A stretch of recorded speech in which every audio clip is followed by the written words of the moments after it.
Philippe Bolo pour le Modem. Bonjour, merci messieurs, merci monsieur Varin et monsieur Sobo pour votre présence lors de cette audition pour venir répondre à nos questions. Le sujet de l'industrie est très important, je le redis également, il est important pour notre économie et pour nos territoires, et la pandémie mondiale a démontré l'importance de ce secteur en termes de souveraineté nationale. Je tire différents enseignements de cette crise que nous vivons encore actuellement. Deux enseignements. Le premier, c'est l'interdépendance d'une économie construite autour de chaînes de sous-traitance, de flux tendus d'approvisionnement dans d'autres pays. Un engrenage qui, s'il fonctionne bien la plupart du temps, se grippe lorsque l'un de ces maillons est à l'arrêt.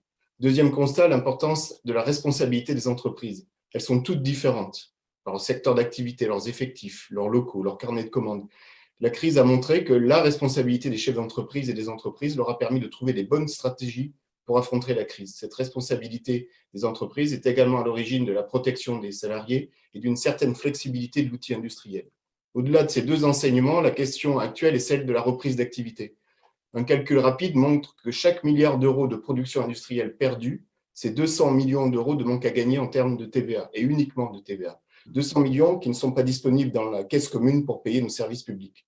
Donc, patrons, salariés et clients sont les acteurs de la reprise du travail. Il y a aujourd'hui nécessité de se serrer les coudes.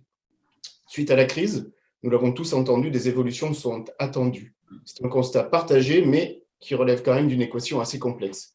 Une équation complexe car elle concerne au moins 4 questions. La question des ressources financières à investir dans une transition industrielle, la question des priorités, dont celle très attendue de la transition énergétique et écologique, la question de l'échelle d'action, la France ne peut agir seule. Si elle doit faire davantage, faire preuve de cocorico, l'échelon européen reste un atout. Et la question de l'approche globale, car l'avenir de l'industrie est aussi les questions les coûts de production, les questions de la formation nécessaire pour retrouver les savoir-faire perdus, la question de la R&D et de l'innovation technologique. Pour terminer, Monsieur le Président, je vous poserai donc la question suivante.